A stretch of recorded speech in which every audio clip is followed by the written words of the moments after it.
When was the last time glitter exploded inside of you?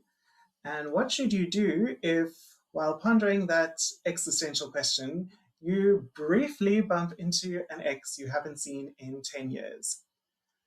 I'm going to go out on a limb and say the answer is almost never to immediately uproot your entire life and follow them across the country to a place where you don't know anyone else and have no place to live and no support system.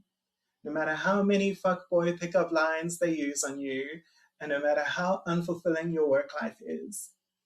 But that is exactly what Rebecca Bunch does. And somehow she manages to be so clever and charismatic and musically and comedically talented that we can't help rooting for her and her very bad decisions. That's right, in this season of Intersectional Psychology, we're analyzing the representation of mental health and psychology in the CW musical dramedy TV series Crazy Ex-Girlfriend. And on this episode, I've got two expert guests to help me start. Let's get into it. Aurora Brown and Intersectional Psychology acknowledge the traditional owners and custodians of country throughout South Africa and their connections to land, water, and community. We pay our respects to their elders past and present, and extend that respect to all Indigenous people listening today. Intersectional Psychology. We're all so broken inside. Glitter just happened to explode inside of me. Representation of psychology and mental health in Crazy Ex-Girlfriend Season 1, Episode 1. Josh just happens to live here. Hosted by registered counsellor and trainee clinical psychologist Aurora Brown, with special guests, registered counsellor and trainee clinical psychologist HuiMei Lulu, and actor, singer and director Richard White.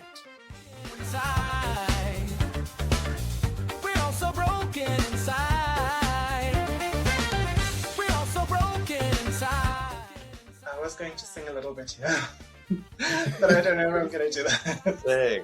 You should! I've never You heard could just say you could wait. Okay, no judgment. I haven't had any lessons in a long time. Okay. I won't. And also by coincidence, so random, just by chance, who'd have thunk it's so remarkable and weird, right? It's so great that this guy Josh just happens to be here. What a beautiful harmony and moment between Rebecca and Paula at the end of the episode. Welcome back to Intersectional Psychology for this brand new season I'm calling We're All So Broken Inside. I'm Aurora Brown and I live 2 minutes from the beach, 4 in traffic. I mean, I guess it would be if we ever had any traffic here, but we don't. Now, before we go any further, let me introduce my two guests on this episode.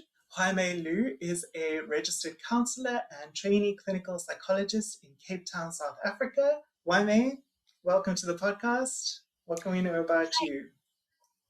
Hi everyone, my name is HuiMei, but you can also call me Lulu, and so weird, right?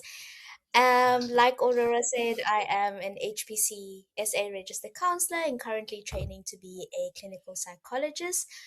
One fun fact about me, I am the type to listen to music very loudly as I drive and sing along as well. So if you ever stop next to me at a red robot, I always look like I'm having the time of my life.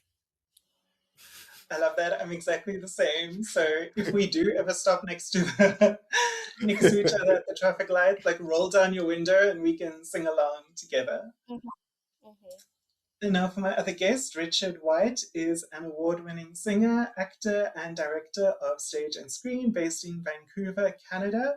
He's also a vocal coach and occasionally a musical theatre counselor. Hi, Richard. Welcome to the podcast. Hey, thanks so much for having me. This is so cool. Content note. This episode includes mentions of suicide and mental illness. While we do approach these topics with care and respect, Some descriptions and themes may be distressing. Please prioritize your well-being. Feel free to skip this episode or come back when you feel better resourced. So weird, right? Orientation to Crazy Ex-Girlfriend, or as we like to call it, Sex G. Let's start with you, Richard. What is your relationship with Crazy Ex-Girlfriend? So, being someone who loves musical theatre and is a musical theatre performer myself, when this show first came out, all the musical theatre nerds jumped on it. And so it was kind of an unavoidable thing. Since Glee, I think anytime anything like this came out, it was just like, oh, this is our time, this is our show. So it was an unavoidable watch for me.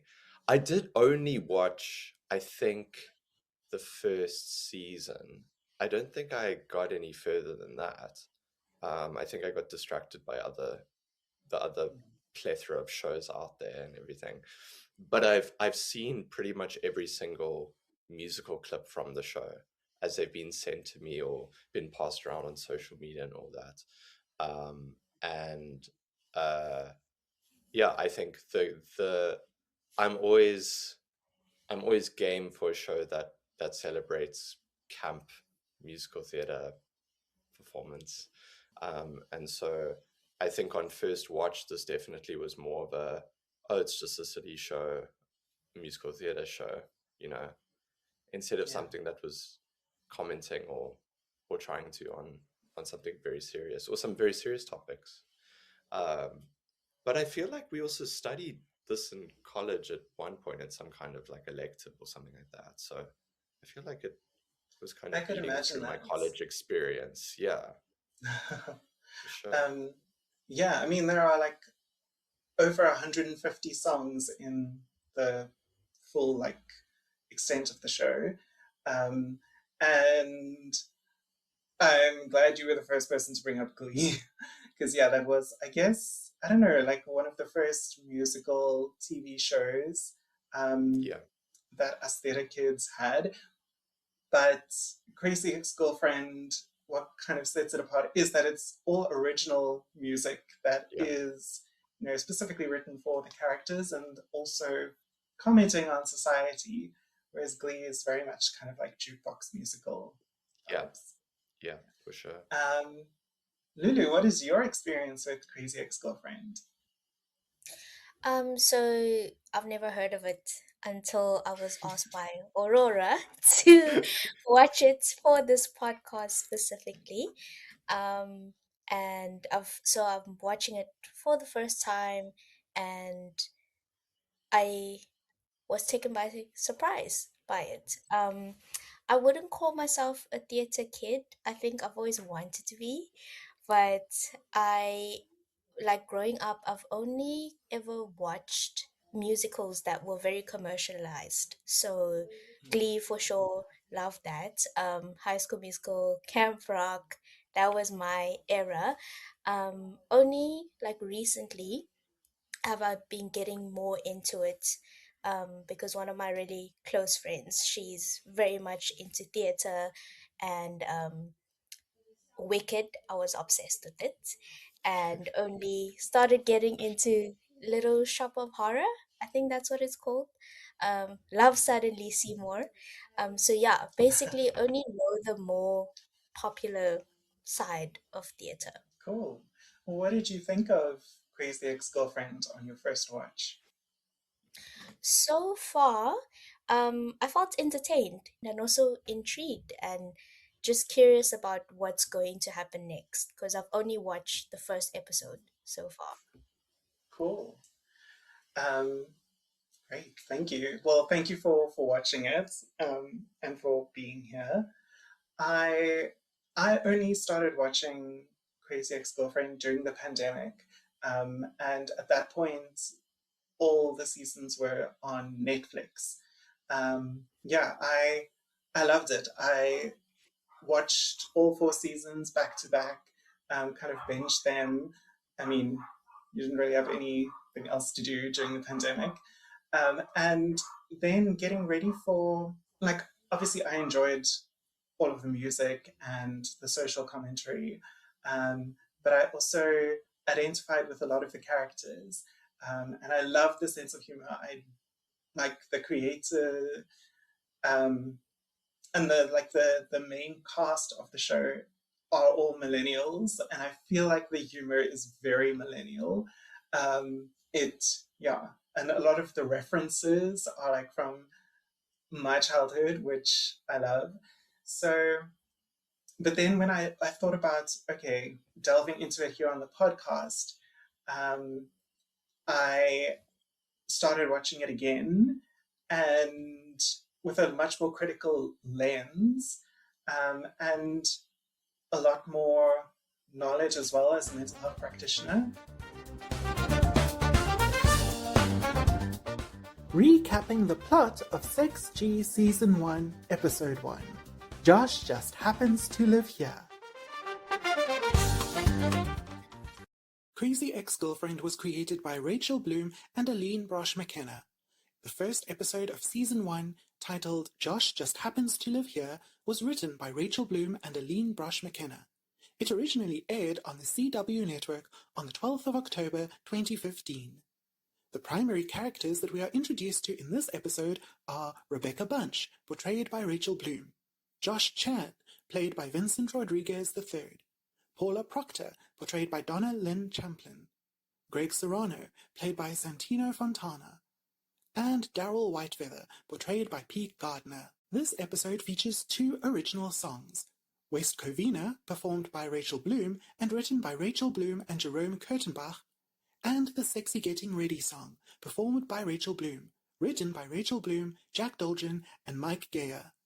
It also features a reprise of West Covina, performed by Rachel Bloom and Donna Lynn Champlin, and written by Rachel Bloom and Jerome Kurtenbach, as well as a chorus of the song I'm in Love with a Wonderful Guy from the musical South Pacific, performed here by Ashley Fuss, Rachel Bloom, Carly Harper Hollander, and Shanna Strong, and written by Richard Rogers and Oscar Hammerstein II. I'm now going to recap the plot, and in the past, when I've done like media analysis episodes on this podcast, my recaps have tended to get a bit out of hand, so I am going to try and do it within 1 minute. Richard, can you time me, please? Yeah, sure thing. Okay. And just a heads up for the listeners, this episode of the podcast will only include spoilers for episode 1 of season 1 of Crazy Ex-Girlfriend. We might vaguely reference or hint at things that happen later on in the series, but we are focusing on this pilot episode. And I might ask Richard a bit later at the end of the episode to kind of talk about some of the music later on in the series. Okay, so starting the recap. We open on 16-year-old Rebecca Bunch and Josh Chan at the end of summer camp, where they met and began dating. Josh breaks up with Rebecca, calling her weird and dramatic. 10 years later, we see Rebecca working as a successful lawyer in New York. She has a panic attack when she is offered a partnership with her Manhattan law firm and realizes that she isn't happy with her life. Just when she's wondering what to do, she sees Josh Chan on the street. The first time in 10 years. He tells Rebecca that he enjoyed the summer they were together and compliments her looks, saying he let a good one get away. Josh then says that he's moving back home to West Covina, California, because people seem happier there. Rebecca moves to West Covina, hoping to rekindle their relationship. She meets Greg, a friend of Josh's who is clearly into her. Greg invites her to a party and tells her that Josh has a girlfriend. Meanwhile, Paula, a middle-aged paralegal at Rebecca's new workplace, is suspicious of her and figures out Rebecca's reason for moving by snooping through her computer. She follows Rebecca to the party to confront her about her obsession with Josh. Paula tells Rebecca that she is in love and calls her brave, not crazy, for making sacrifices for true love. How did I do? Yay! 1 minute and 14 seconds. Pretty good. Okay, pretty good.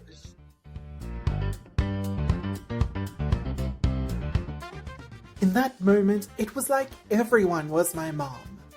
The summer camp scenes. Okay, so let's start with the opening scene in which Rebecca performs in the chorus of a summer camp production of Roger and Hammerstein's South Pacific, and then she gets dumped by Josh at the end of camp. Now, Richard, you actually played Lieutenant Joseph Cable in a production of South Pacific here in Cape Town in 2019. Which Wow. Aurora you were also in. Wow. Well, yeah. We were in the Yes, I production played. together. Oh, yes, I played a radio operator, so my role was more of like a cameo performance. Although I was the one who announced the death of your character, spoiler That for is the true. 77-year-old musical South Pacific. Pivotal. Yeah. Yes, there was a major turning point in the plot, There so was I a guess my major turning character point. was not the most important in the whole show. But this song that Rebecca has a cameo in is called I'm in Love with a Wonderful Guy. Richard, of all the musical songs in all the theatres in the world, what is the significance of them using this song to introduce us to Rebecca? Well, I think that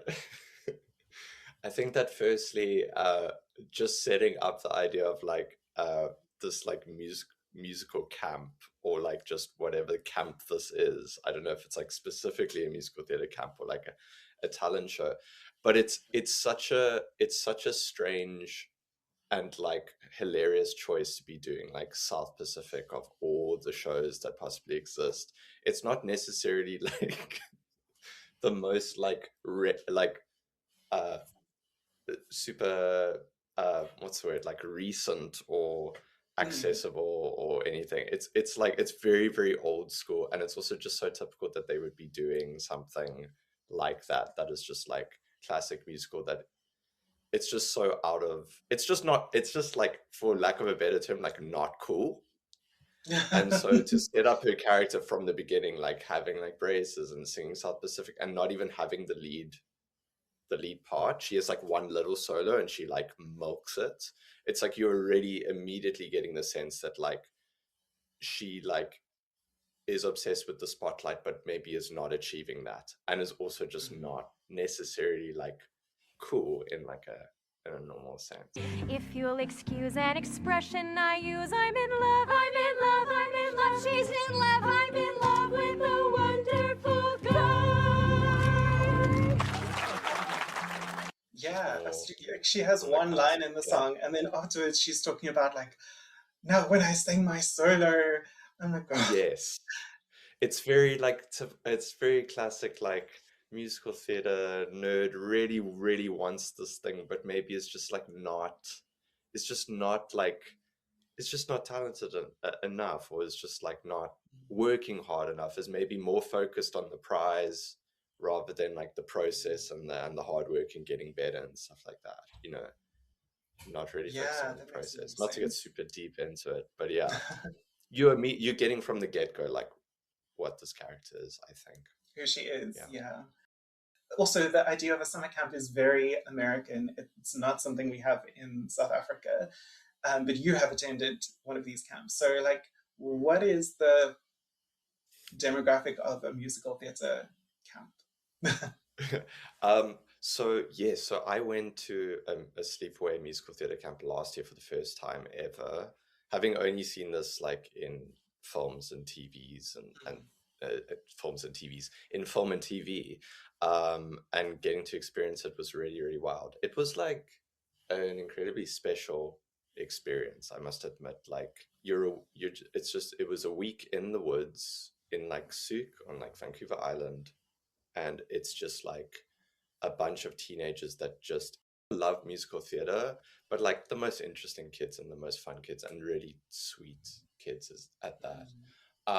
But it was funny because there were so many kids like the protagonist in this show that are just like really hungry for this thing, right? And like we had a talent show at one point, and it was like you could see the kind of like this desire to like impress, and this desire, even though it was just a talent show at a camp, that doesn't really mean anything in the grander scheme of things. It is supposed to just be fun. Yeah, but there's like a real earnestness there, and I think a big desire for like validation and approval Yeah. that is at least very like evident in Rebecca's character, and we get a little bit about that Yeah. where she kind of speaks about, you know, her mom didn't come to watch her production, but when she sang her solo, she felt like everybody watching was her mother. Um, and just that, like, yeah, you get a lot about her character just from that line.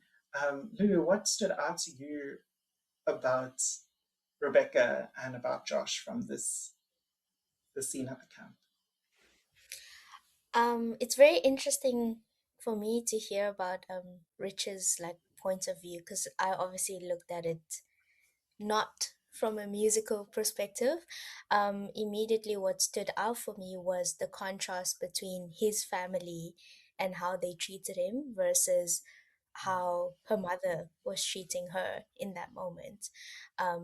Just and immediately connecting how her upbringing must have been to her reaction versus like Josh, someone who, well, what it looks like, seems like he grew up in a home where love is embraced.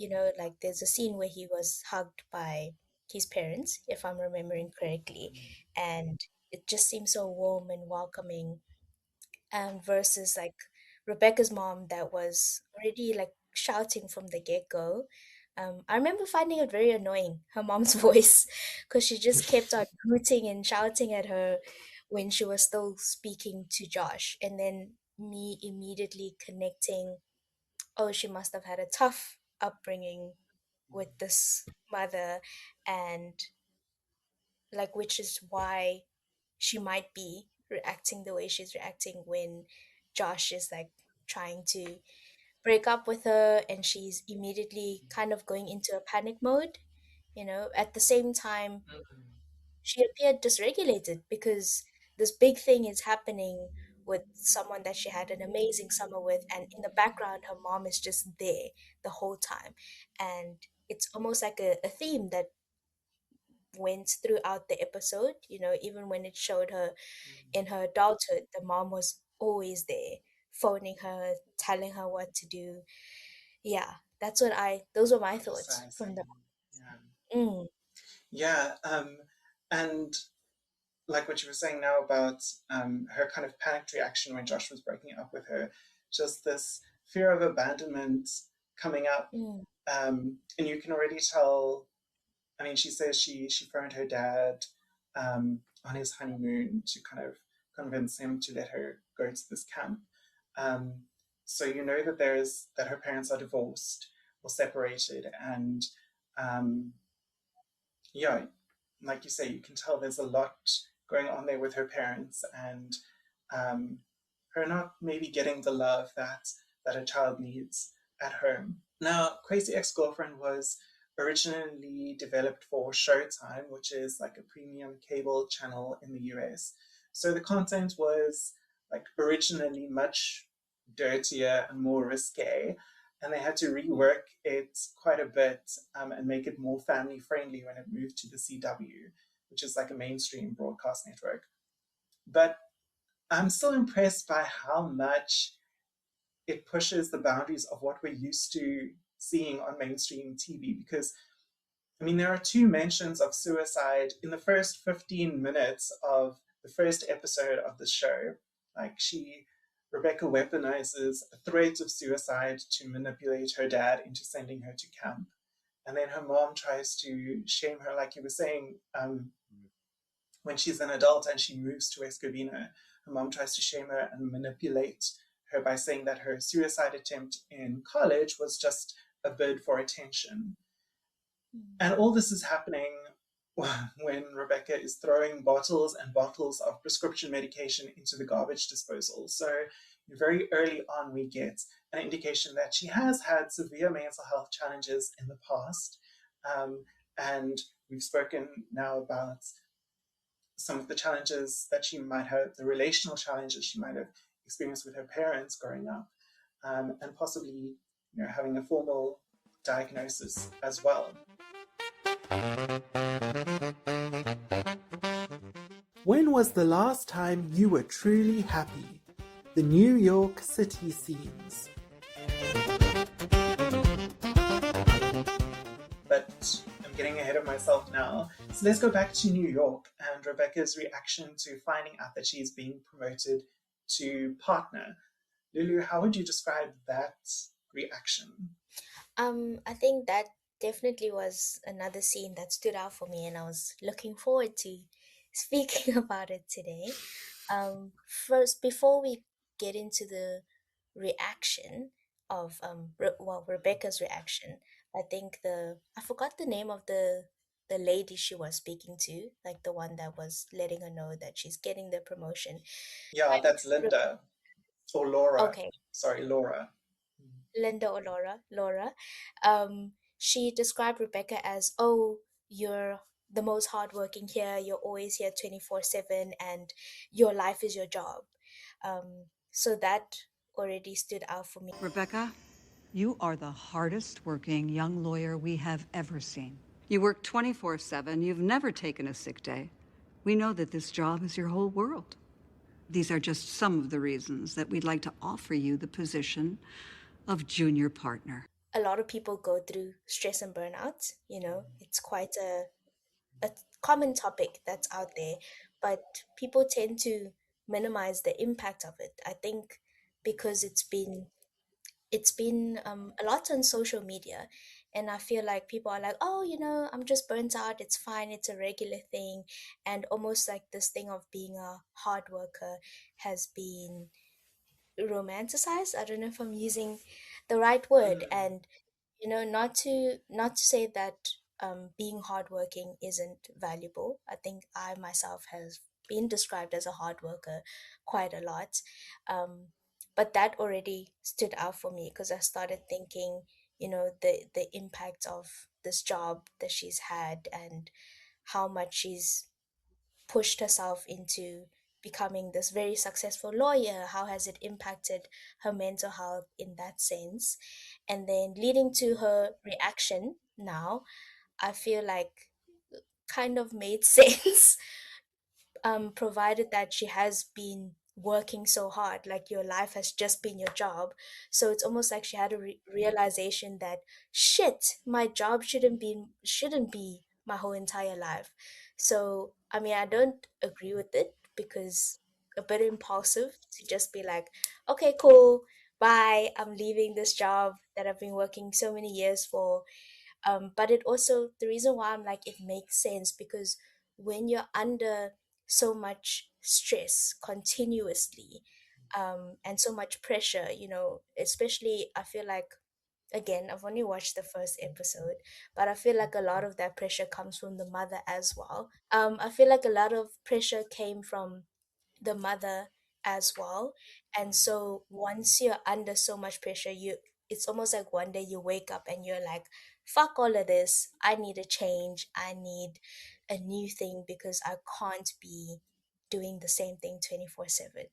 Yeah, those were my thoughts. Yeah, I can really relate to that as well. And you're right. The way Laura was describing her, she had no work-life balance. Like her entire existence was this job. And even before she got to the office, when she kind of wakes up in her apartment, all of those websites that she was searching were things like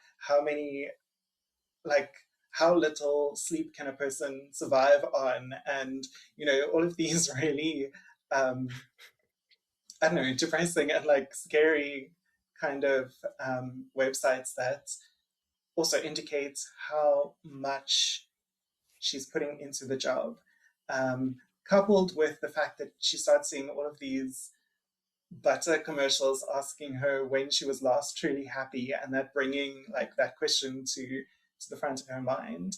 I mean, it makes sense then that she would have kind of a panic attack, thinking, "Oh my gosh, this, like, I can't spend the rest of my life going at this pace. I need to." But you're right. Moving across country is not necessarily the right answer for that. It could just be putting some boundaries into place and even continuing at that job, even taking the promotion. But if we are talking about like possible ideas of mental health disorders. A few of them did pop in my mind, and again, we are not diagnosing, and um, I think it's shown a few typical symptoms that we may see in patients with borderline personality disorder or bipolar disorder.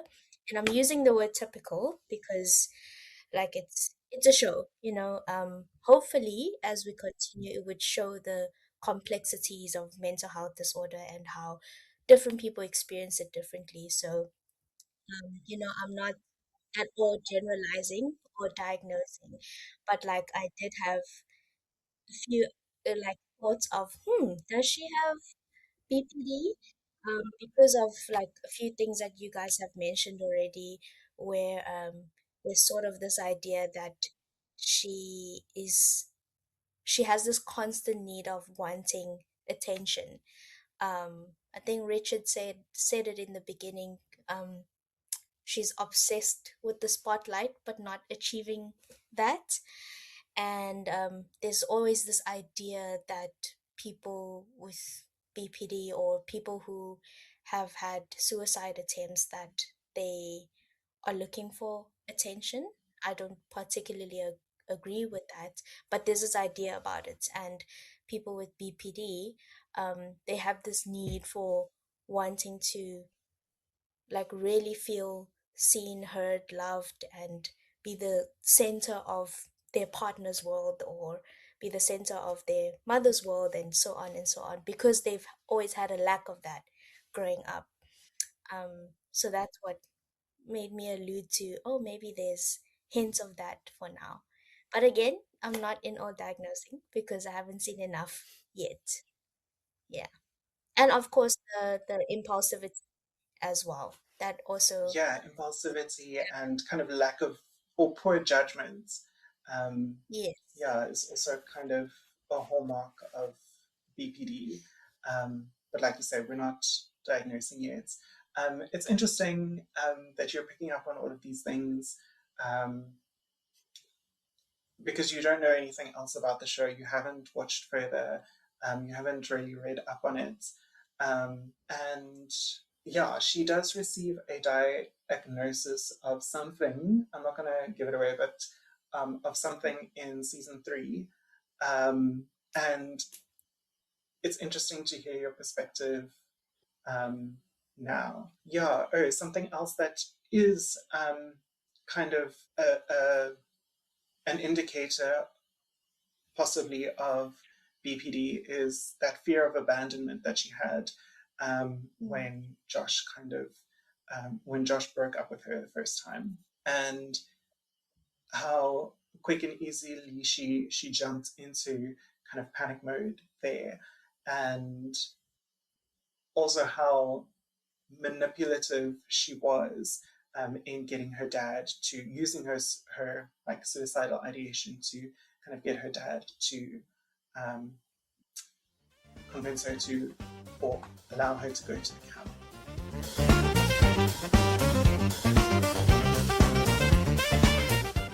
I'm hopelessly, desperately in love with West Covina. So let's move on to the West Covina musical number. So now this is just after she's met Josh, just after she's like quit her job and told Linda she's going where dreams live.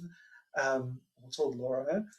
West Covina, California. In my soul, I feel a fire, 'cause I'm heading for the pride of the Inland Empire. My life's about to change.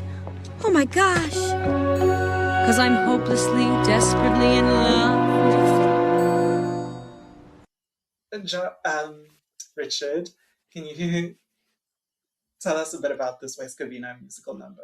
Well, it's this whole it's this whole trope of like entering this new world, right? It's Glinda and Alphaba going to like the Emerald City, you know. It's like going to this magical place where dreams are made of, as you said, and like, you know, this is where it's all happening, the hoi polloi and everything, but it's West Covina, and it's like, okay, it's like, it's not even LA, you know, it's like, as they say, 2 hours from the beach or 4 hours with traffic. It's like, she gets it, it's like a guy like flipping a sign, and like that's the kind of those are the attractions. It's like there's not much happening. It's a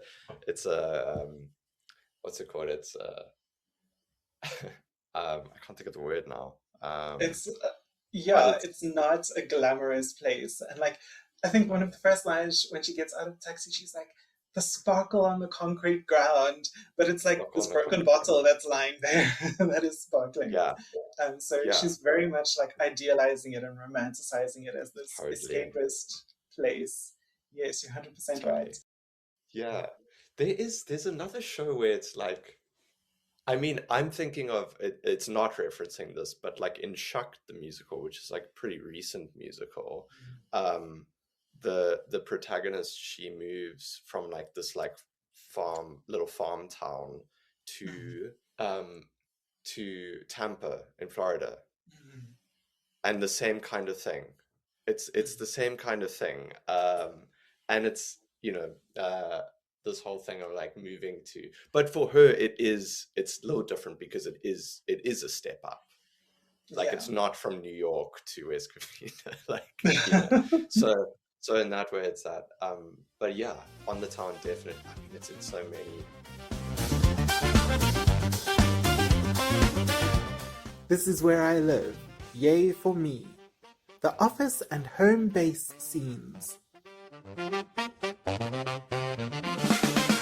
Moving on to Greg, what I found very interesting was that scene where they are at the house party, and you know, she's very obviously there because she wants to see Josh, but also she didn't want to go to this house party without someone being there, because I mean, without going with someone, because then maybe she'd potentially look quote unquote crazy, uh, you know, moving across the country Actually, to I think she would have been fine, like going to the party on her own. She would have just like bumped into Josh and been like, "Oh, hey, you go here. Like, I know this guy too," even though she's never met him.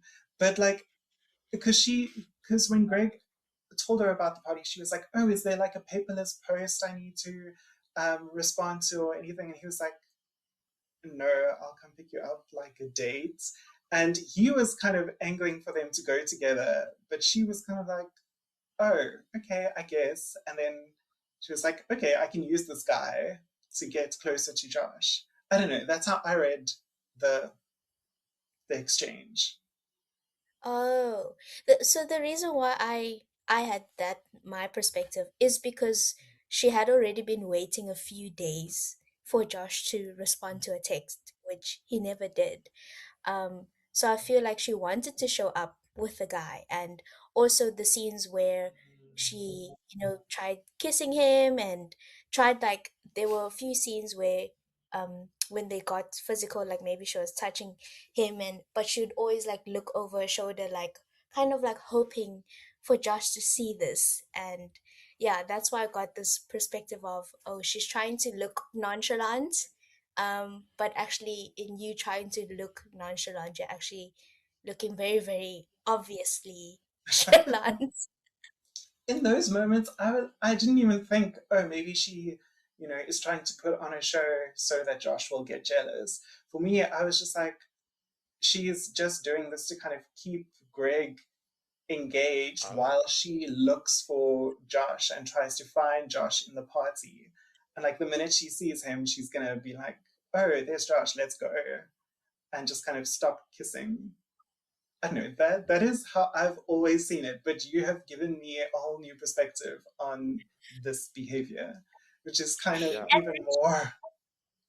And Richard, what do you think? Because I've been I watching your Lulu, face react to. I'm with you because I was like, oh, she's trying to make Josh jealous. Like I just read there, but maybe that says more about me than it does the show. I don't know. But yeah, I mean, maybe I don't know. It could Guys, be I'm so both, innocent. right? I'm like, oh no, she's using this guy for sure. Yeah. What do you think about Greg asking this woman who is clearly not interested in him, or is like clearly not even listening to him or paying attention? She's clearly not emotionally available, let's say. What do you make of him continuing to pursue her even though she is emotionally unavailable? Like for me, and maybe this is because I have seen further, and Greg does appear again in the series. He is like one of the main characters. I don't know. For me, I've always kind of been a Greg girl. I love his sarcastic sense of humor, but he's very kind of detached from life. He's like always commenting on what's happening around him, and he's very aloof. And even when she's like telling him about the town's motto, and he's like, oh, we have a motto. She's like, yeah, it's on the website. He's like, we have a website. She's like, yeah, it's very slow, but it's very informative. And he's like, this is where I live. Yay for me. Just kind of commenting on life, but very kind of detached and sarcastic. And the fact that he's continuing to pursue this emotionally unavailable woman, and saying that this is his type, the fact that she's ignoring him makes her his type, just makes me think, he's really kind of lacking in self-esteem, but also wanting to, because he mentions that he got accepted to Emory and then his dad got sick, and so he stayed around. And I'm like, is he trying to keep himself unattached to relationships so that he can just kind of pick up and leave whenever he needs to go back to college? Or is he scared of getting disappointed again? Yeah, that was just, I don't know. I've spent a lot of time thinking about Greg. But maybe that also says more about me than about the show.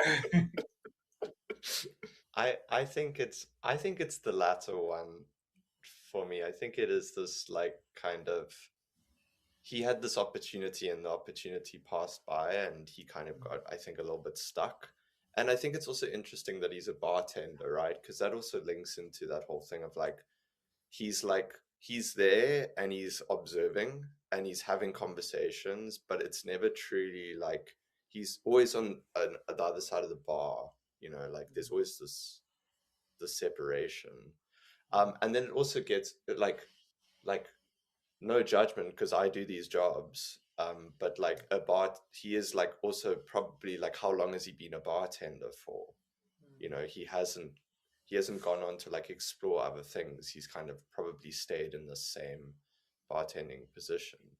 There's nothing wrong with that, but just like in combination with what we learn about him, you do get the sense that he's kind of just like treading water, And then Rebecca comes along and suddenly it's like, oh, new girl in town kind of thing, and she's emotionally unavailable. He's like, cool, this will be an adventure, but it's nothing I have to really commit to or get super involved with, And I do think it is that whole thing of like, if I do get too involved, if I do open up too much, if I do try and go for a different experience and try something new, like it might not work out.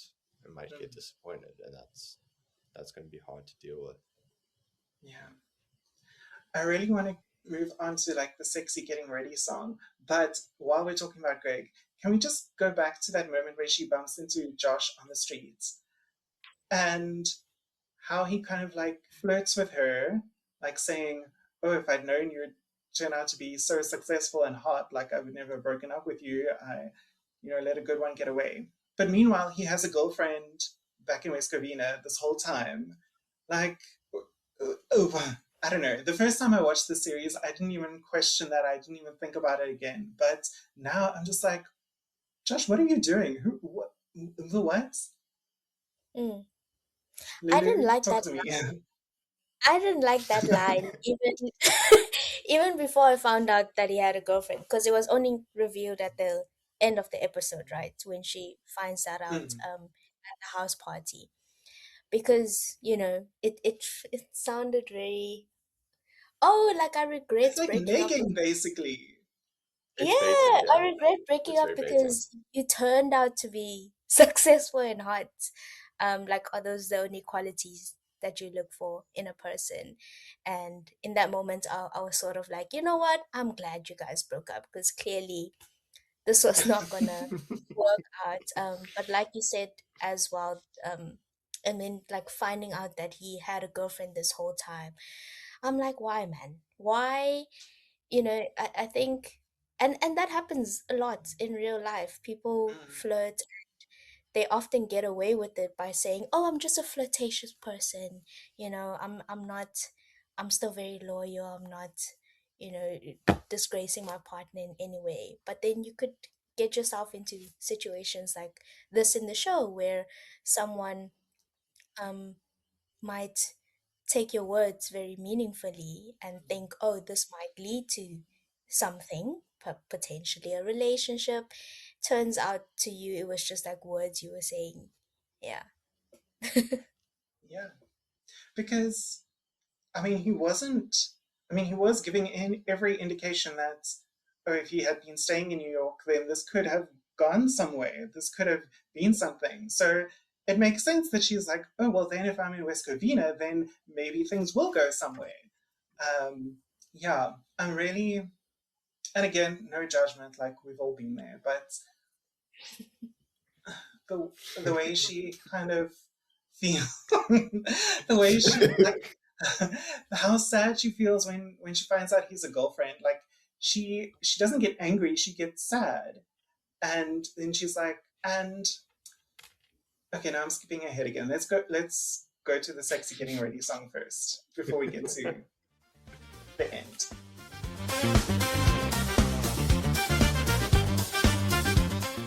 Ass Blood, the sexy getting ready song.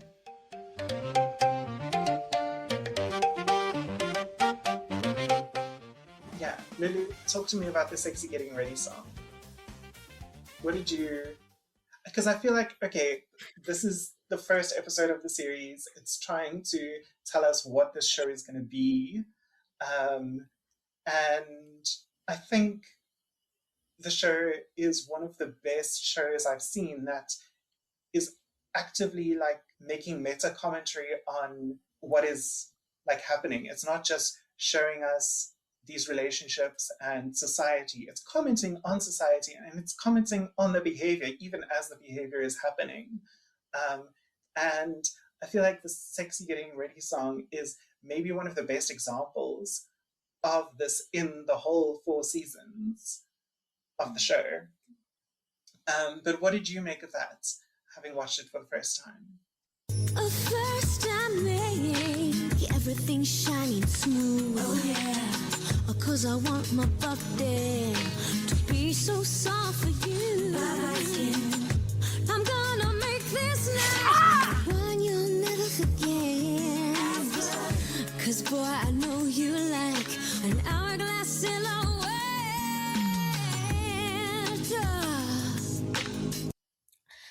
On a surface level, I found it hilarious because of the addition of the rapper, forgot his name, and how in the end he's like, "Oh my word, is this what like you guys do to get ready? I have so many bitches I need to apologize to."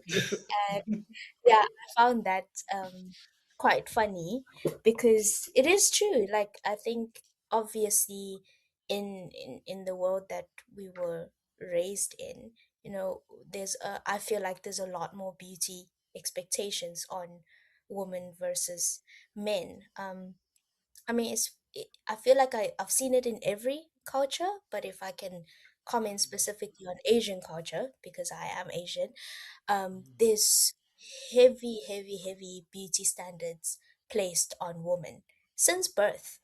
Um, there's a lot of like products out there where women can use to whiten their skin, because the fairer your skin is, the more you are close to, you know, the beauty standard that every man looks for. And sort of when you grow up, you're being told that women need to dress this way, act this way, because one day you will marry a man if you know, are beautiful. And there's this thing that Asians even do, where when you are a child, they pinch your nose upwards, because if you have a higher nose bridge, you'll be seen as more like beautiful. And I feel like, yeah, just from a young age, you're already being told that you need to look beautiful all the time. You need to look put together all the time. Not only will it allow you to be seen as more successful woman, but it will allow you to attract a successful husband. And sort of this idea that, you know, women are living and breathing to be married, which now that we are in a new generation, I feel like we're breaking a lot of those barriers. So yeah, that song again showing like how much effort women put into getting ready for dates, because we grew up being told that we need to put in that much effort. And then again, I'm sorry if I'm generalizing, but a lot of the times men just put on a shirt and jeans and they're ready for a date, you know, and they just brush their hair. I mean, it's such a widely known thing that women take hours to get ready, whereas men it would take like 30 minutes. Because I feel like the same pressure isn't necessarily put on them in that sense. And all this pressure is put on women, but then when they do take long to get ready to like meet this standard, they're kind of made fun of for how long it takes them. Um, Mm, and I think the song, like you say, it calls attention to just the inherent contradiction in society's expectations for women and their bodies, because you've described like all of these expectations um, in society, and also specifically in like Asian society. Um, and speaking for myself, like as a South African woman, you know, there's such a huge contrast between the idealized, like smooth, soft, shiny, shapely, and like clean or pure end product of a grooming process like Rebecca's, and then the violent, degrading, and traumatic process of grooming itself, which is like shown in the song, you know, ass blood and bye bye skin, all of those sides. And it always cracks me up when it like flips over to Greg and it's like, okay, let's see how the guys get ready. And Greg's like lying splayed legged asleep on the couch. And then they just go back to the song and the women just carry on like getting ready as if like, you know, what can we do about this? But it shows, I think, the kind of the trauma that the body goes through to meet this beauty standard. um, in the song, it shows that, you know, we actually have to violate all of the cultural and social taboos of society in order to create the ideal version of perfect femininity that society demands. And like you say, if men actually saw how it was, they'd be disgusted. But yeah, R.I.P. to Nipsey Hussle, who is the rapper in the song. He was murdered, I think in 2019. Yeah. Um, but he really does add something special to this episode. Richard, I keep wanting to call you Josh. um, Crazy. Tell me about the sexy getting ready song as like from a musical perspective, and then from your perspective as a guy, not a rapper, but a guy.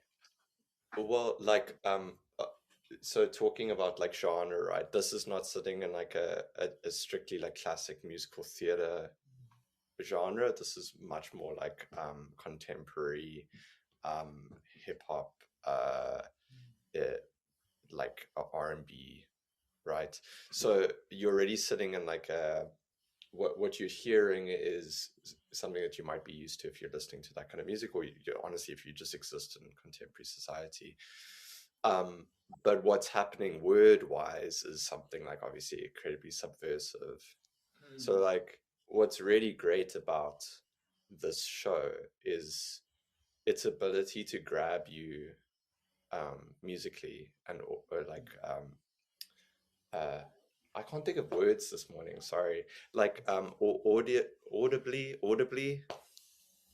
it grabs you. And then once it's got you, it gives you some kind of information or some kind of like a subversion of your expectations of what that's going to be.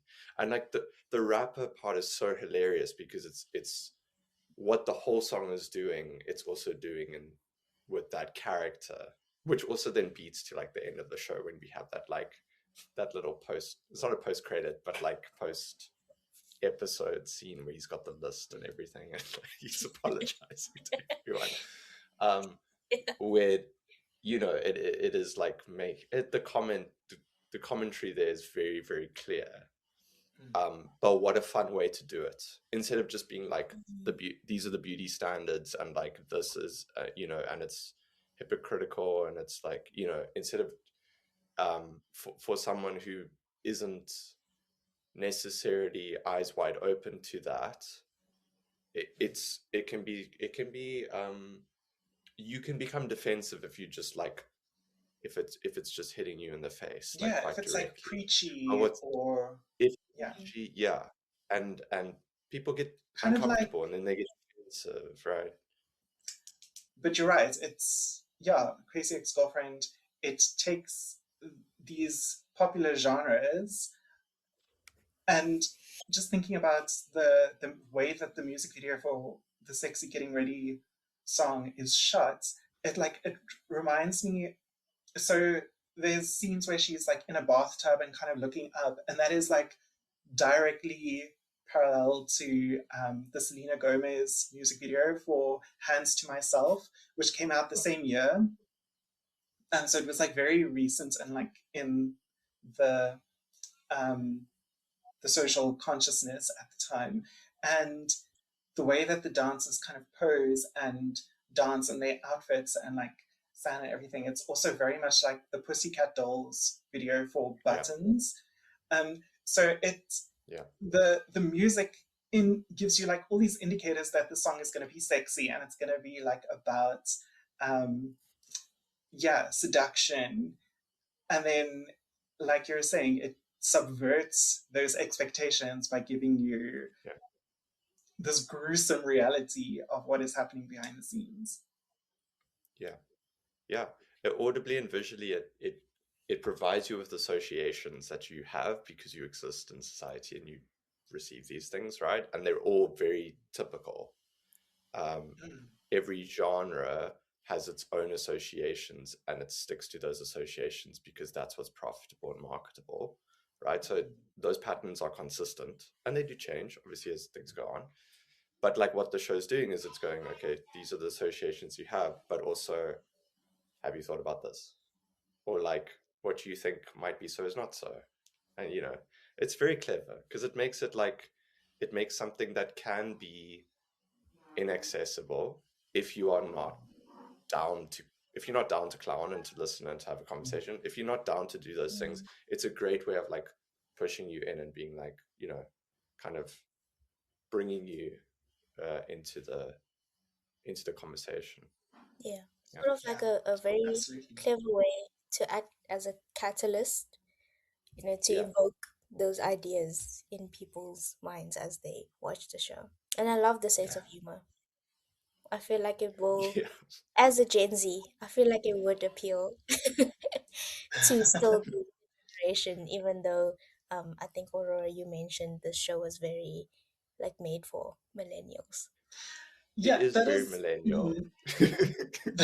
That's my perspective because I like it, but maybe it's wrong. Maybe it's just for everyone.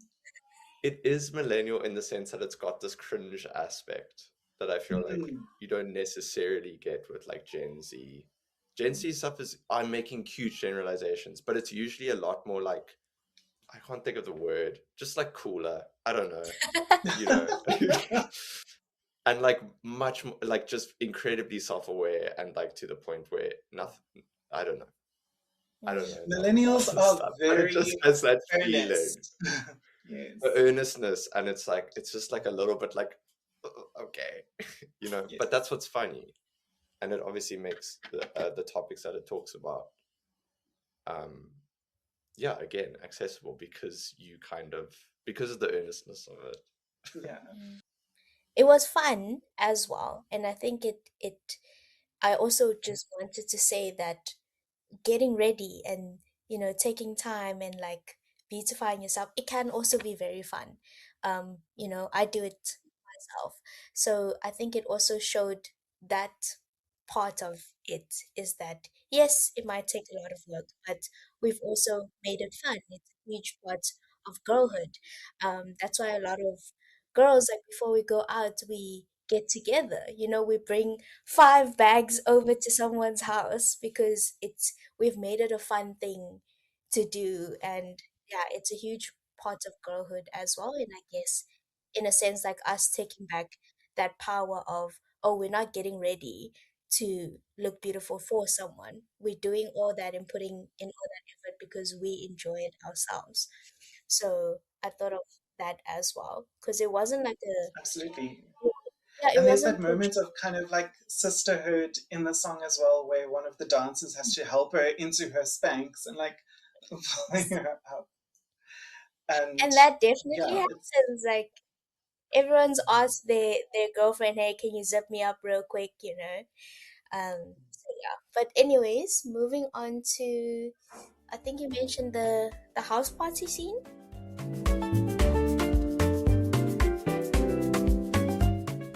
To Broken People, the party scenes.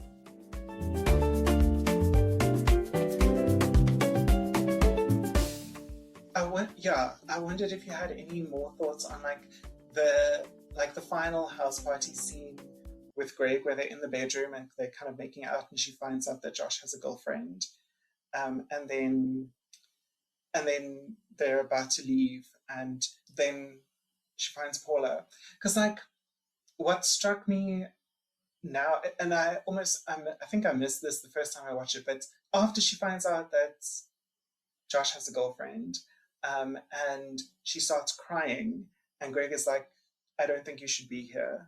Like, let me take you home. She's like, still unzipping his pants, and she's like, no, no, I can do this for you.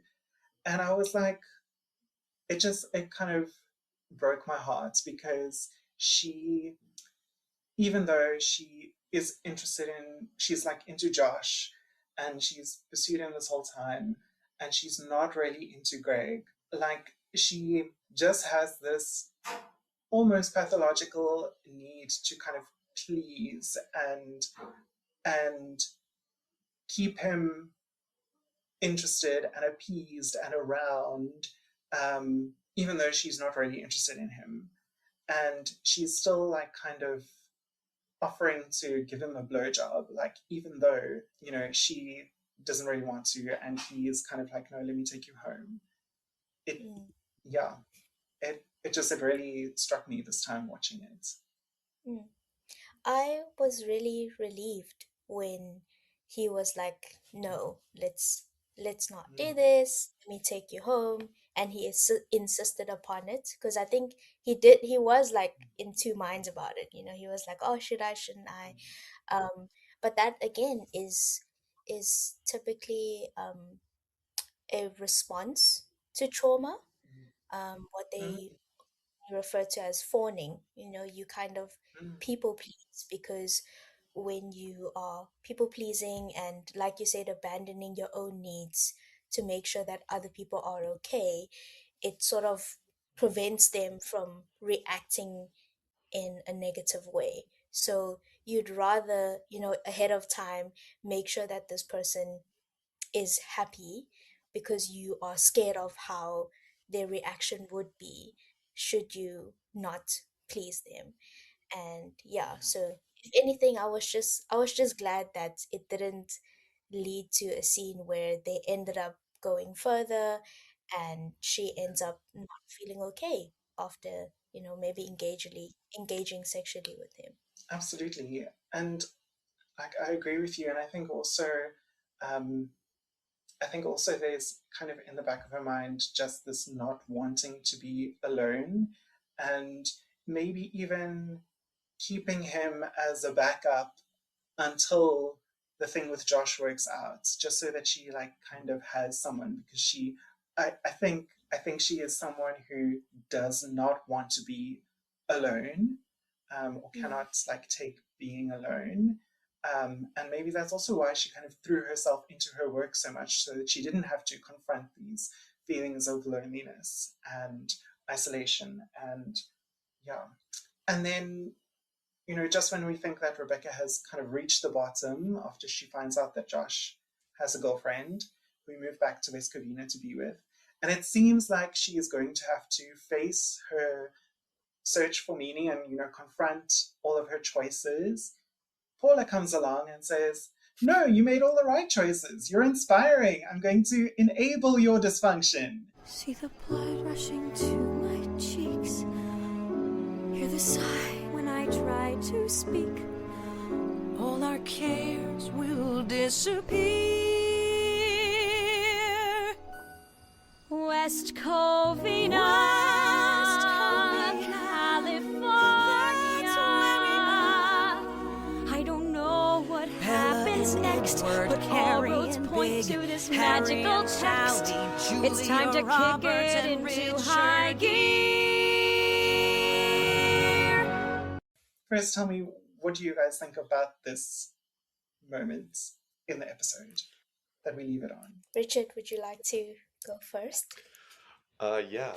So I mean, what it does is it sets up the rest of the season. I mean, it's a pilot episode, right? So if it was like, oh, she's like realized she's made a mistake and like she goes back to like the story's over, it's boring now. So the fact that Paula comes in and kind of like continues this thing, it's like, okay, well, what chaos is going to, continue from this point onwards? And it's also interesting because then I have questions, because I'm like, oh, I want to know more about Paula now, because like, what is happening? Why is this behavior and then they start singing together, and I'm like, okay, I'm hooked. Like, I need to know more about Paula. I want to see more of this dysfunctional relationship that they've just formed. So it is really just like kind of creating all those little cliffhangers that keep you interested, just from like the making of it point of view. Yeah. But And it I did make love, me intrigued. It's surprising. She does kind of just like come out of left field in a way. I love Rebecca's expression when Paula starts singing as well. She's like, someone speaks my language, and like we're on the same page. Yeah, it just, that kind of feeling of being seen and being recognized, and someone sharing maybe her delusion, meant so much to her. Lulu. I remember when Paula first like started encouraging her and like basically saying, "Oh, you're doing such a great thing." My first thoughts were, "Girl, bye, Paula. What have you been experiencing that you are agreeing with this behavior?" But like Richard shared, the show must go on, so they have to build some chaos leading into the next episode. So at the same time, although I was like, "Girl, what?" I was like, "I need to watch more now." And yeah, I found that quite funny, and it reminded me of this other show that I watched some time ago, and it's become like quite a trend on social media, where this one woman is basically commenting on her friend, I think, going back to an ex-lover that things didn't work out, and she was like, "But I support a woman's wrongs and rights." So it reminded me of that, because Paula was almost like that person, being like, "Yes, girl, go for it, regardless of what the consequences are. You're doing it for love, so all is well." Yeah. When she says, now I know that what you did for love, for true love, like that phrase true love is such a it's such like a fairy tale phrase that it just immediately unlocked in my mind, like, oh, okay, this is beginning, the discussion on the fairy tale narratives about love that we all, but especially girls, are kind of taught from a very young age, of like the prince is going to come and rescue you, and like, true love conquers all, and true love's kiss, and blah blah blah. And this discussion about these narratives and how they impact our choices and impact our lives, I think becomes like a recurring commentary in the series. So I am really looking forward to seeing how that progresses. Rating CXG Season 1, Episode 1 on the Fanon Test.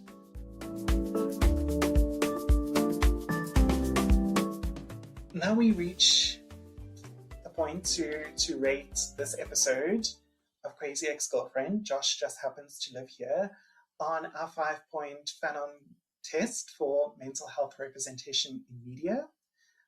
If you want to know more about the Fanon test and how it was developed, you can check out the episode of my podcast that will be linked up here. Follow my face, my hand.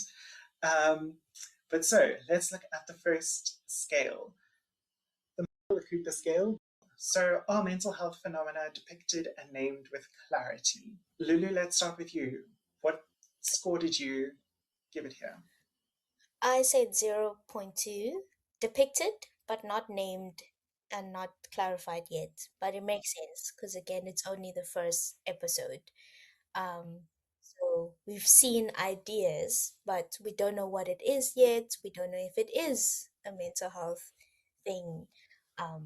But yeah, I think I was just curious in what people would think, who like people who aren't in the mental health field, like what they would, because I think for those of us who are in the mental health field, it's very easy for us to pick up on things or make inferences on things. Yeah. Richard, you're not a mental health practitioner, so I'm going to give my score first, and I want to put you on the spot. So I started out at 0.25, and then I scored at 0.5, but I didn't write down my reasoning here, and I'm like, why did I go up a whole quarter point? But I think what kind of tipped it, or like made me round up to 0.5, is like she mentions suicide.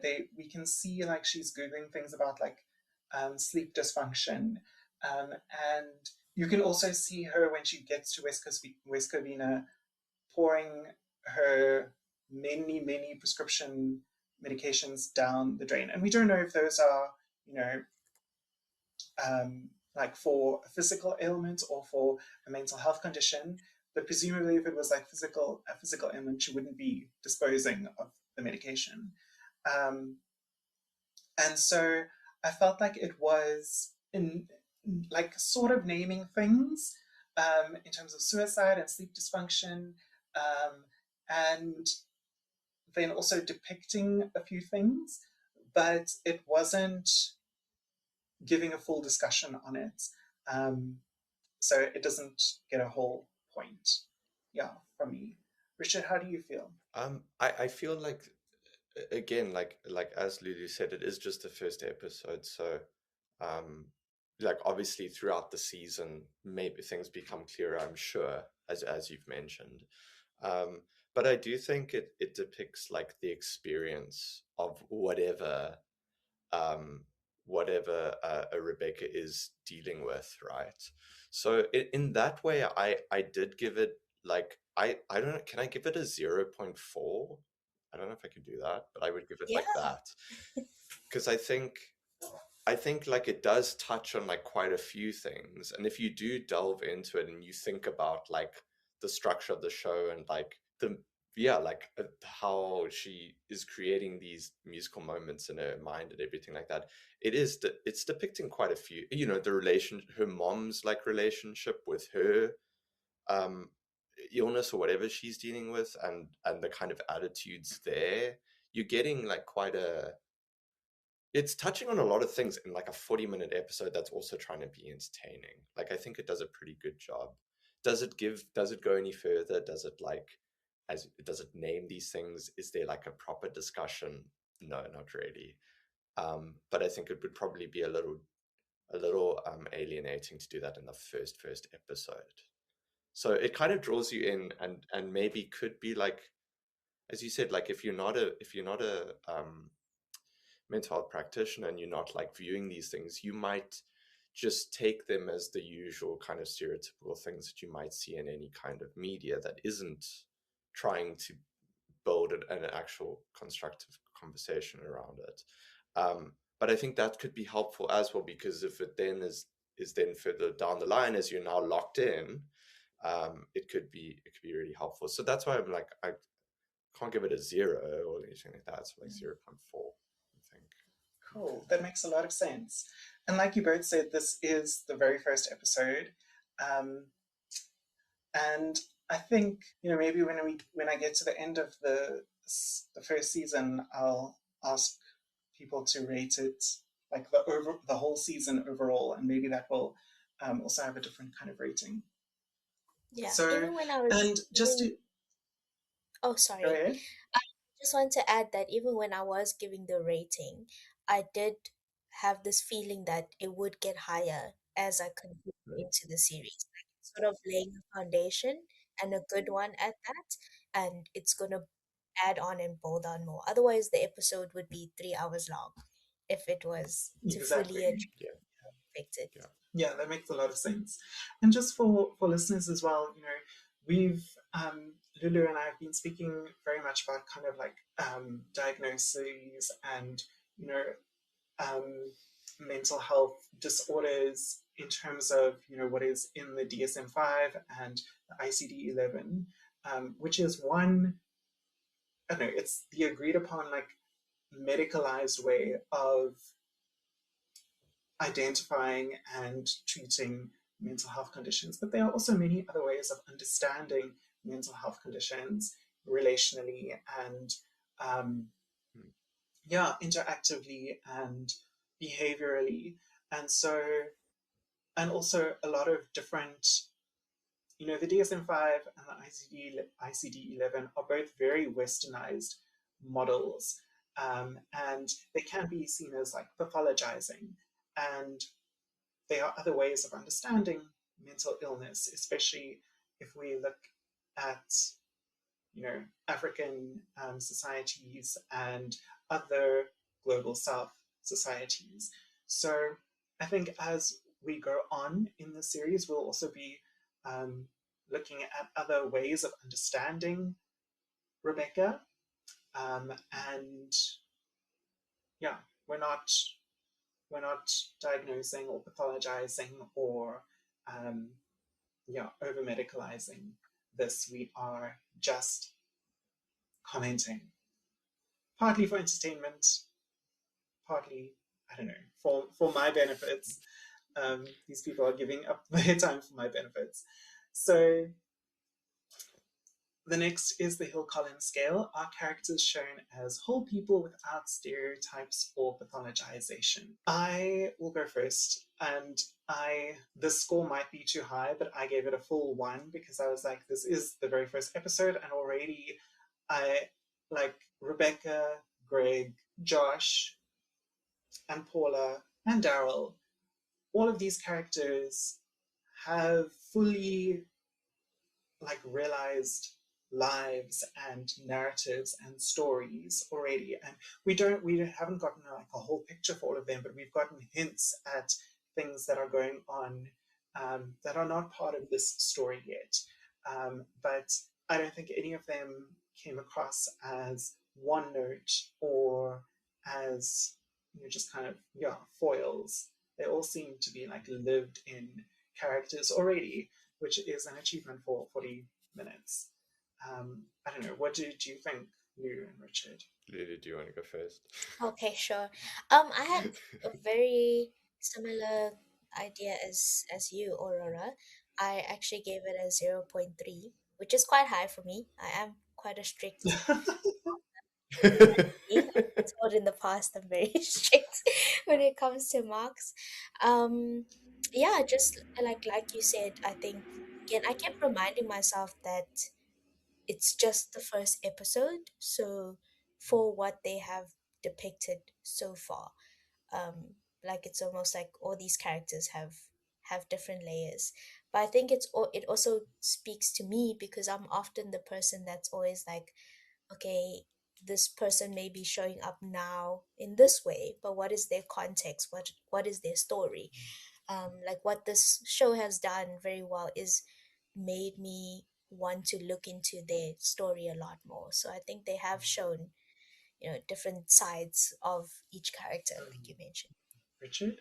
Um, so I actually gave this like a 0.75, or like 3 out of 4, um, because they all are like complex characters. Like these are not like surface level stereotypes, but I do think like uh if you if you weren't like breaking it all down, like some of them could come across as being slightly stereotypical. So that's why I didn't give it like a full 1.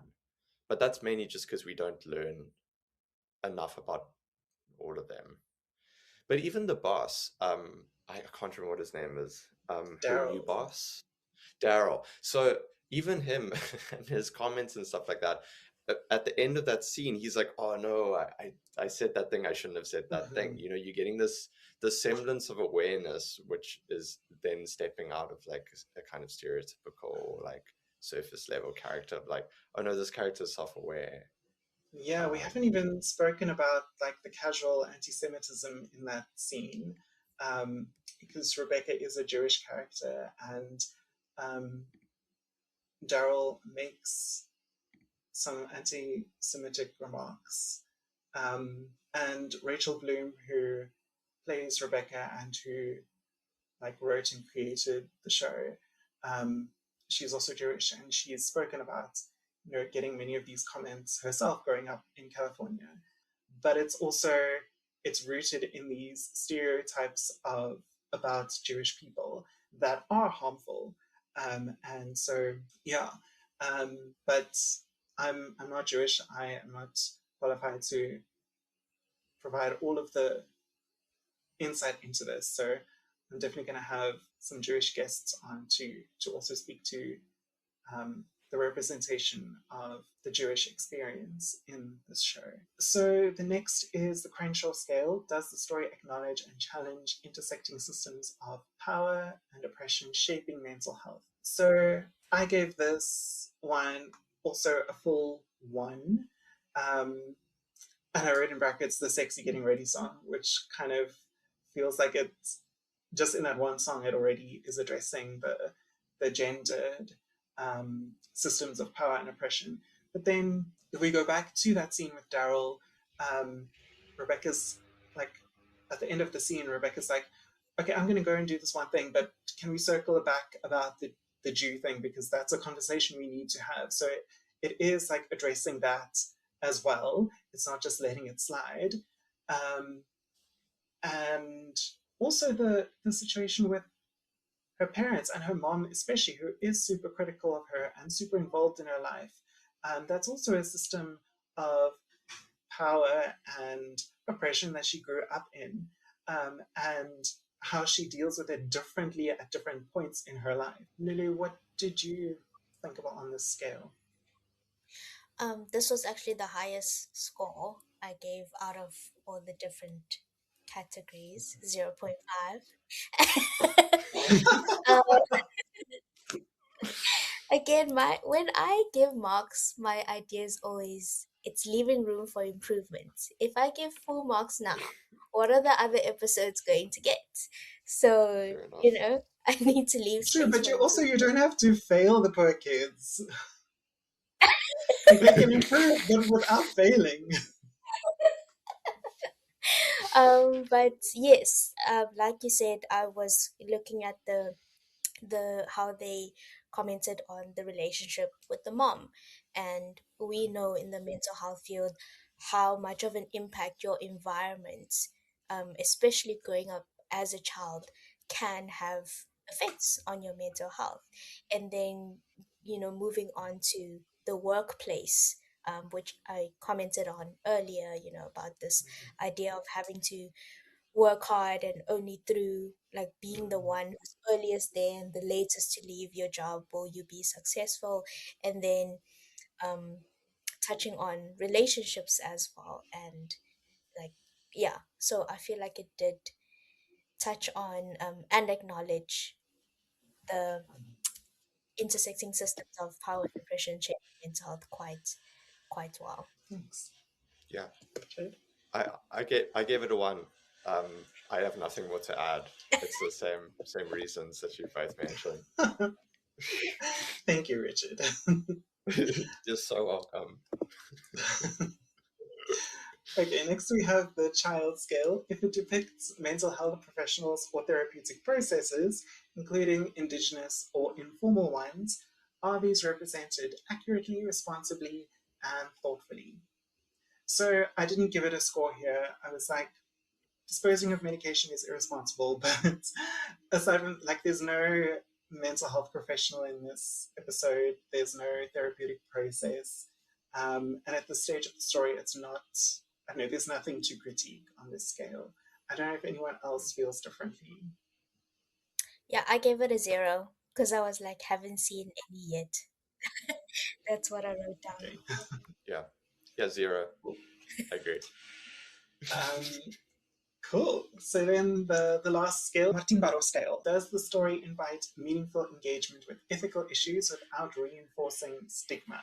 I gave this a 0.5 because, no, I gave it a 0.75, sorry. Because I was thinking again about the final scene where Paul is endorsing Rebecca's behavior, and then about that whole, the way that she is kind of saying, oh, I wish that I had been as brave as you were when I was your age. Like, again, I want to know more about Paula's backstory. Is there a lost love that she didn't pursue and that she now regrets? But then also her use of the phrase true love, again, going back to those fairy tale narratives, and how both of these women seem to have kind of bought into this idea that if you're in the right relationship, then everything in your life will be sorted and fine, and you'll never have problems again, which is a foreshadowing to a song in the second season, I think. We'll never have problems again. Okay. Neither of you have watched this, but it's a very cool disco song. It's a very cool disco song.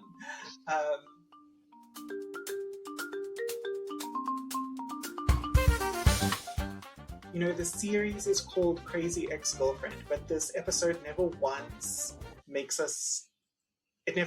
reinforces that idea that Rebecca is crazy. Like, it doesn't buy into this ableist language. And crazy is an ableist term. It's a very problematic term. But the crazy ex-girlfriend is a trope that exists.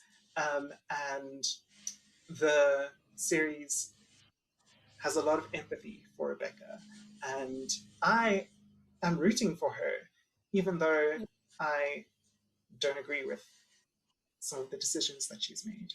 So yes, that was a very long-winded answer. Lulu. 0.5 again for me. That's a high mark. Those were the highest marks that I gave.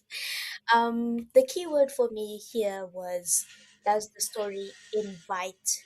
So the word invite, which is why I gave it, again, in my perspective, a high mark, because it does start already building that meaningful engagement with ethical issues. If you only watch the first episode and you don't watch further, then I'm like, okay, maybe you can walk away with some ideas of stigma. But again, it does such a brilliant job in making you intrigued and want to watch further. So for me, it does like start the conversations or the thoughts, ideas already around ethical issues. Yeah. Thank you, So, Richard. I gave it a full one, because I agree. Like, it raises a lot of questions in the viewer of like what's going on, who these people are, wanting to know more, um, and the way that it's framed and the way that it's presented, the approach that the show has to these things is accessible and it is fun. As Lulu said, like that, I think that is a key word in the show. Like their approach to this stuff is through like a fun lens, and that's like a really great way to like start any conversation, is like through fun. So yeah, I gave it one. Thank you. Yeah, I agree completely.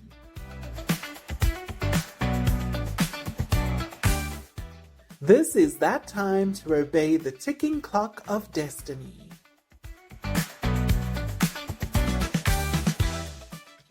Okay. Is there anything else that you'd like to mention that we haven't touched on yet? No, just my takeaway is that I feel like Richard is in an academic context, he would be the lecturer that everyone wants, and I'd be the lecturer that nobody wants because I'm a strict marker. Yeah, maybe. And Richard's just like 100%, 80s, 90s, Yeah. let's I go. feel like you tried. You get an A. Everyone gets an A. Everybody gets an A. Participation awards. And Yeah, for me, the students would be like, why did I get a 50? And I'm like, just because. yeah. You can do Totally. better. They go into my class, everyone's like on the ground, like just like, okay, now think of yourself underwater. Like, aren't you supposed to be writing an exam?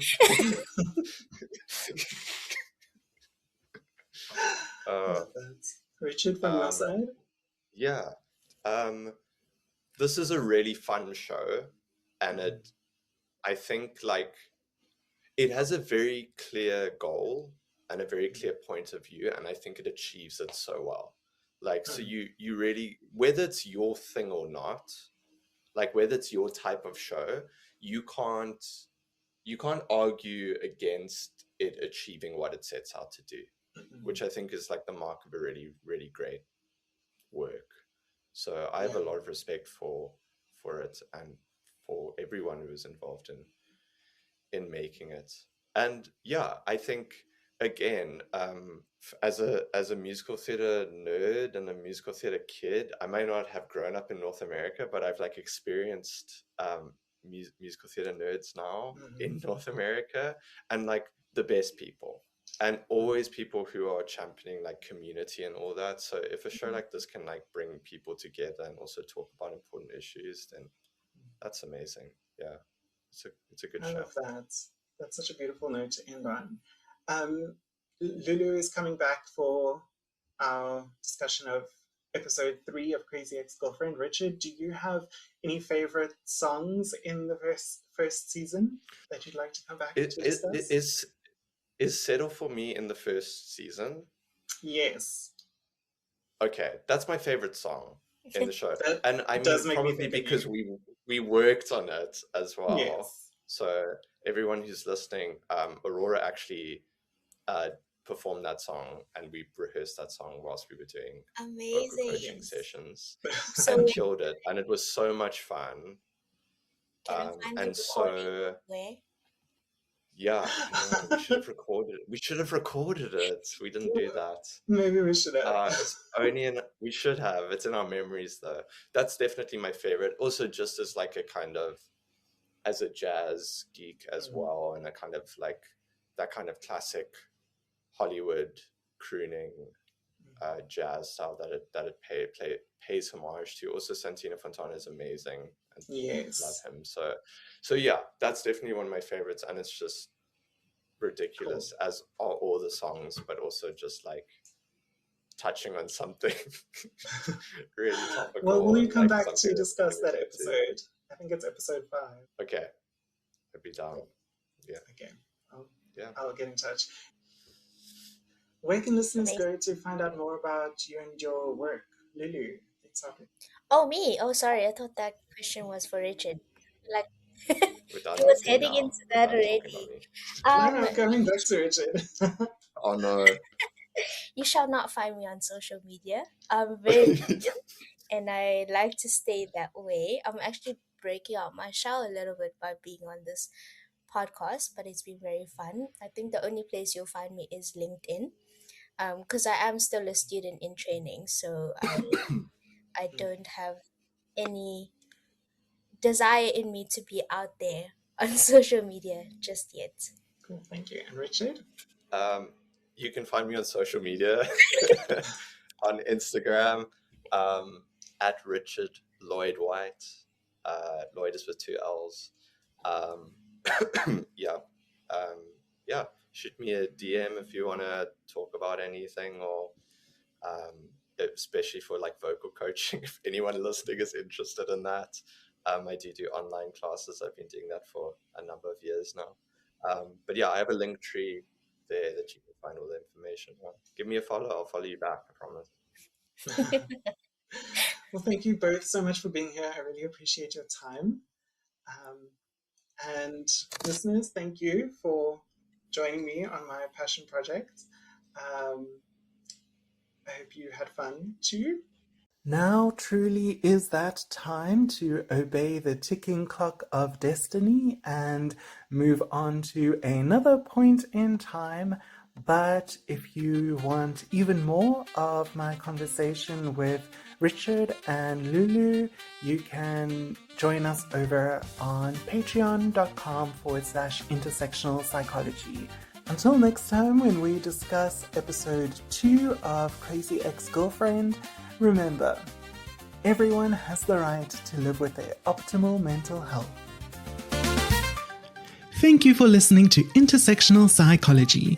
Intersectional Psychology, we're all so broken inside, is not endorsed by Warner Bros. Television, CBS Television Studios, Lean Machine, Webterfuge, Black Lamb, Rachel Does Stuff, or any of their subsidiaries. It is intended for entertainment and informational purposes only. Crazy Ex-Girlfriend and all names, pictures, audio and video clips are registered trademarks and or copyright of their respective trademark and or copyright holders. Please follow or subscribe to the podcast to get every episode. If you enjoyed this episode, please rate and review Intersectional Psychology in your preferred app. It really helps other people find the podcast. This episode of Intersectional Psychology was researched, written, recorded, and edited by me, Aurora Brown. For a transcript of this episode, please see the link in the show notes on your podcast app or go to intersectionalpsychology.com. You can also check the website or the show notes for a full list of references for this episode. A video of this episode with closed captions is available on youtube.com/@intersectionalpsychology. To support this podcast and get access to bonus content, including additional episodes and interviews, as well as more guided mindfulness sessions, please go to patreon.com/intersectionalpsychology. You can also chat with me on Blue Sky at intersectpsych.bsky.social and Instagram, Facebook, or TikTok at Intersectional Psychology. But mostly Blue Sky. Aurora Brown and Intersectional Psychology are committed to the Sight Black Women praxis. All episodes of Intersectional Psychology are for educational purposes only and are not intended to be a substitute for professional mental health advice, diagnosis, or treatment. I, Aurora Brown, am not able to answer specific questions about individual situations. Always seek the advice of your health provider with any questions you may have regarding a mental health condition. Never disregard professional medical advice or delay in seeking it because of something you have heard or seen on this podcast. If you think you need immediate assistance, please call your local emergency number or any mental health crisis hotline. Everyone deserves good mental health.